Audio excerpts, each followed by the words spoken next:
mère nanga te mingi nga penza na ye pa na yo penza mpona kosenga yo faveur mo boye mpontalanga babetenga masolo na yo epa vie nanga pili accélérateur ye moto abetenga masolo yango na komo parce que ti bapetite bapesa ye mpo accélera pilipili parce que bapeti basanta mpenza pilipili dana oyebi kaka baetolo bango ezaki yebela yo oza se ya biso donc yango mpe na ye mpona okosungama apena oma pilipili au cube okomprendre apena pilipili la au cube donc accélère mpo mpenza petite mo baza na nsima na biso donc oyeba bapetite oyo bazala mpena na taille ya acoustique guitare donc esengi masolo ezala kare po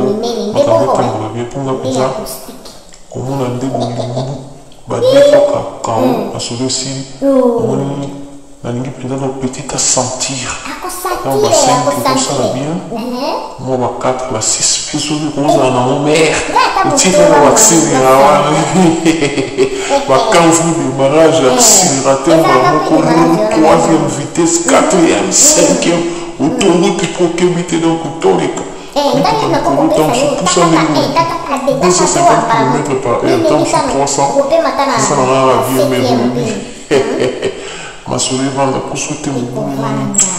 mikolo bapetite balinga bata baaccéléra te olobiki vie pilipili azolingi fort tous les minutes azokenomekaka pa vie pilipili yango